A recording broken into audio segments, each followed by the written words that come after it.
بیا هم ژوند مونږ چې کوم دی ساتلی چې دا مونږ ژوندی قوم یو او زمونږ دا ایونټس روان دي چې نن دا ټول قوم کور کې کښېني نو دا خو د هغوی کامیابي شوه چې دهشتګرد وي هغوی د هغوی کامیابي ډېر نن خوشحالي ورځ ده چې موږ لپاره دی دومره یو ښه ایفرټ وکړو.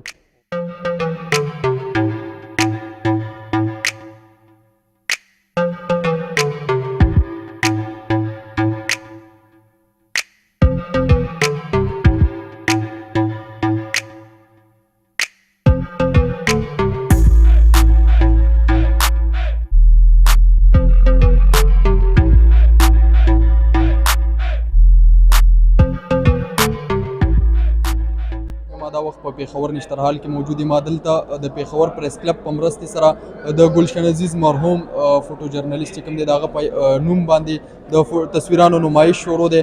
دلته هغه تصویران لګولې شوي دي کوم چې د خیبر پښتونخوا او بیا په خاصه توګه پېښور سره تعلق لرونکي فوټوګرافرانو ویستي دي.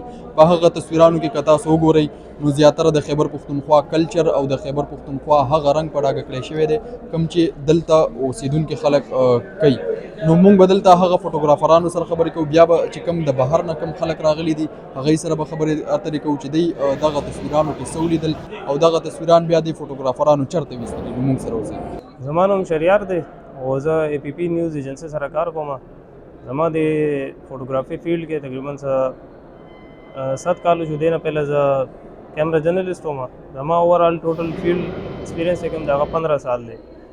اور نن زموږ دا ایگزیبیشن دی ټوریزم والا ارینج کړی دی او ډېر نن خوشحالي ورځ ده چې موږ لپاره دی دومره یو ښه ایفرټ وکړو او ټول فوټوګرافرانو لپاره چې کوم دی یو ډېر ښه موقع ده چې هغوی خپل چې کوم تصویران دي هغه خلکو ته وښایي او ډېر ښایسته ایگزیبیشن دی. زما دا یو تصویر دی د ایگزیبیشن کې لګېدلی هم دی دا او دا ما شندور فیسټیول کې جوړ کړی و. اور زمونږ کوشش همدغه وي چې مونږ هر کال شندور فیسټیول ته لاړ شو او هلته چې کوم دی ښه فوټوګرافي وکړو او دنیا ته وښیو چې هلته څه حالات دي. دا ډېر یو زبردست او ډېر تاریخي چې کوم دی فیسټیول دی. نو مونږ خو ډېر خواهش دی چې داسې نمایش چې کوم دی پکار دی دې سره ټولو حوصله افزایي کېږي. څومره فوټوګرافان دي ولې چې نن سبا تاسو ته پته دی چې حالات داسې دي او ډېر فوټوګرافانو سره ډېر ښایسته ښایسته تصویران دي.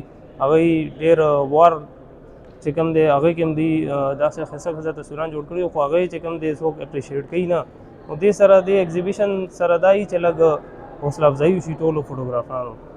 زما نوم ارشد عزیز ملک دی او زه د پریس کلب پېښور صدر یم.